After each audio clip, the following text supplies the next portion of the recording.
नमस्कार, 4PM में आप सभी का स्वागत है और मैं हूं आपके साथ आकांक्षा यादव। दोस्तों, पश्चिम बंगाल में भारतीय जनता पार्टी की सरकार बनते ही पार्टी ने उन कथित अधिकारियों को इनाम देना शुरू कर दिया है जिनकी मेहरबानी से बीजेपी बंगाल में जीत हासिल कर पाई है, जिसका खुलासा होते ही पूरा विपक्ष बीजेपी और चुनाव आयोग पर हमलावर हो गया है और चुनाव आयोग और बीजेपी के बीच की खुली मिलीभगत और साठगांठ की सारी पोल पट्टी खोल कर रख दी है। तो क्या है पूरा मामला और विपक्ष ने क्या कुछ कहा है, सब कुछ आपको बताएंगे। लेकिन सबसे पहले आप ये खबर देखिए। लिखा है, बंगाल के मुख्य निर्वाचन अधिकारी को नई जिम्मेदारी, शुवेंदु सरकार में मुख्य सचिव बने मनोज अग्रवाल। आपकी जानकारी के लिए बता दें कि वही मनोज अग्रवाल हैं जिनकी देखरेख में बंगाल में निष्पक्ष चुनाव हुए हैं, जिन्हें बीजेपी ने अब उनकी जिम्मेदारी निभाने के लिए उन्हें इतना बड़ा इनाम दिया है कि सीधा शुवेंदु सरकार में मुख्य सचिव बना दिया गया है। जिसके बाद कहा जा रहा है कि मनोज अग्रवाल, जो पहले पश्चिम बंगाल में चुनाव के दौरान मुख्य निर्वाचन अधिकारी थे, उनकी देखरेख में पूरे राज्य में ईवीएम के जरिए चुनाव कराए गए और कहा गया कि चुनाव निष्पक्ष तरीके से हुए हैं। चुनाव के नतीजे आने के बाद बीजेपी की सरकार बनी और उसके बाद मनोज अग्रवाल को राज्य का मुख्य सचिव बना दिया गया। इससे पहले भी इसी तरह चुनाव आयोग के स्पेशल ऑब्जर्वर रहे सुब्रत गुप्ता को भी सरकार में सलाहकार की जिम्मेदारी मिल गई। अब सवाल यही उठ रहा है कि जो अधिकारी चुनाव कराते हैं वही चुनाव के बाद सरकार का हिस्सा बन जाए, तो क्या ये सही है? लोग इस पर अब अलग अलग तरीके की राय दे रहे हैं। यानी कि ये कहना गलत नहीं होगा दोस्तों कि पश्चिम बंगाल की राजनीति इस वक्त ऐसे मोड़ पर खड़ी है जहां सत्ता बदलते ही फैसलों की बौछार हो रही है, लेकिन इन फैसलों पर सवाल भी उतनी ही तेजी से उठ रहे हैं। अब सवाल ये भी उठ रहा है कि क्या ये सिर्फ प्रशासनिक फैसले हैं या फिर बीजेपी सरकार अपने मददगारों को इनाम दे रही है। देखिए, पश्चिम बंगाल विधानसभा चुनाव काफी ज्यादा तनाव और विवादों के बीच हुए हैं, हम सभी जानते हैं। इस दौरान राज्य में वोटर लिस्ट को लेकर, यानी कि जो स्पेशल इंटेंसिव रिवीजन SIR अभियान चलाया गया, इस अभियान में लाखों लोगों के नाम मतदाता सूची से हटा दिए गए। आंकड़े बताते हैं कि करीब 91 लाख लोगों के नाम हटे हैं, जबकि विपक्ष का दावा है कि करीब 27 लाख लोग मतदान से वंचित रह गए हैं। यहीं से विवाद शुरू होता है, क्योंकि उस समय राज्य के मुख्य निर्वाचन अधिकारी थे मनोज अग्रवाल।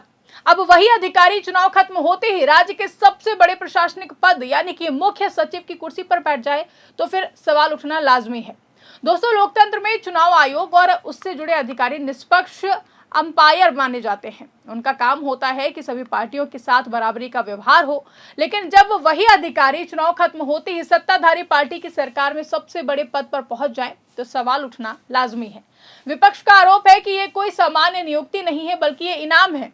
उनका कहना है कि जिन अधिकारियों की वजह से बीजेपी को चुनाव में फायदा मिला है, अब उन्हें इनाम दिया जा रहा है। हालांकि इस कहानी में एक और अहम नाम है और वो नाम है सुब्रत गुप्ता।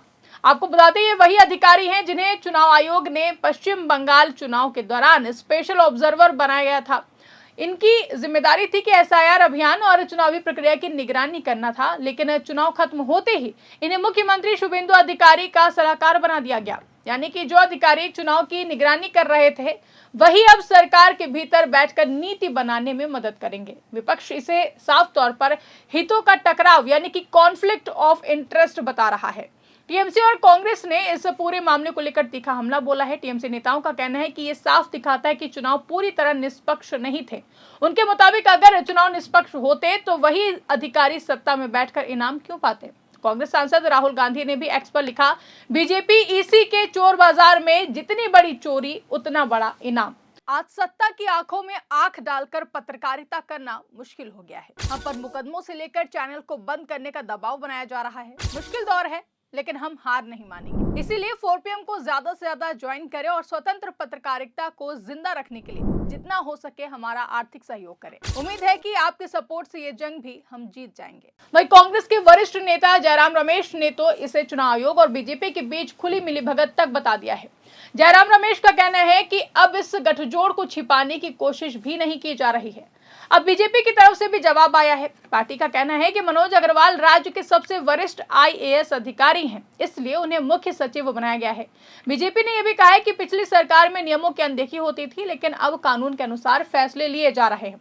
लेकिन सवाल यही है कि अगर सब कुछ नियम के अनुसार है, तो फिर इतने बड़े लेवल पर विवाद क्यों हो रहा है?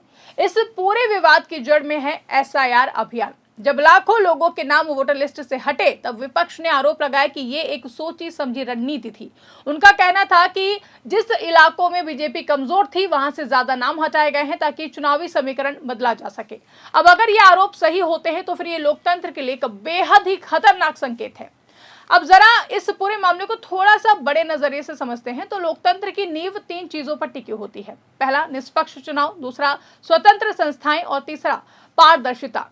लेकिन अगर चुनाव कराने वाले अधिकारी ही बाद में सत्ता के हिस्से बन जाएं तो लोगों का भरोसा कमजोर होता है। लोग ये सोचने लगते हैं कि क्या चुनाव पहले से तय थे, क्या प्रशासन पहले से किसी एक पार्टी के पक्ष में काम कर रहा था, और सबसे बड़ा सवाल यह है कि क्या ये बीजेपी का कोई एक पैटर्न है। तो इसे लेकर विपक्ष का आरोप है कि ये कोई एक घटना नहीं है बल्कि एक पैटर्न है। पहले चुनाव के दौरान विवादित फैसले, फिर उन्हीं अधिकारियों को सरकार में अहम पद। इससे यह संदेश जाता है कि अगर आप सत्ता में बैठी पार्टी के हिसाब से काम करेंगे तो आपको बाद में इनाम मिलेगा, बड़ा पद मिलेगा। कुल मिलाकर इन नियुक्तियों के साथ साथ सरकार ने कई और बड़े फैसले भी लिए हैं। कई बोर्ड और संगठनों के पदाधिकारी का कार्यकाल खत्म किया है। 60 साल के बाद सेवा विस्तार पाने वाले अधिकारियों की छुट्टी की है। यानी साफ है कि नई सरकार पूरी प्रशासनिक व्यवस्था को अपने हिसाब से ढाल रही है। मुख्यमंत्री शुभेंदु अधिकारी ने अधिकारियों के साथ बैठक में कहा है कि वो खुलकर अपनी राय रखें। लेकिन सवाल यह है कि क्या वाकई अधिकारी खुलकर बोल पाएंगे? जब वो देख रहे हैं कि कौन प्रमोट हो रहा है और कौन हटाया जा रहा है तो फिर क्या वो निष्पक्ष तरीके से काम कर पाएंगे?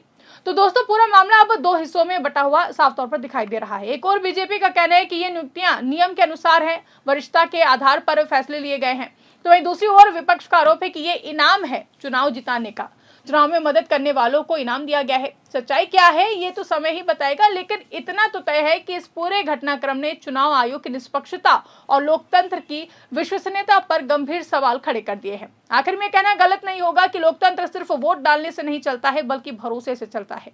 अगर लोगों का भरोसा ही टूटने लगे तो फिर सबसे मजबूत सिस्टम भी कमजोर हो जाता है। और पश्चिम बंगाल में जो कुछ हो रहा है वो इसी भरोसे की परीक्षा है। अब देखना यह है कि आने वाले दिनों में ये मामला और कितना तूल पकड़ता है और क्या कभी इन सवालों का साफ जवाब मिल पाएगा या फिर नहीं। साथ ही साथ सवाल यह भी है कि क्या पश्चिम बंगाल में सच में चुनाव आयोग और बीजेपी की मिलीभगत के चलते ही आज भारतीय जनता पार्टी की सरकार बन पाई है?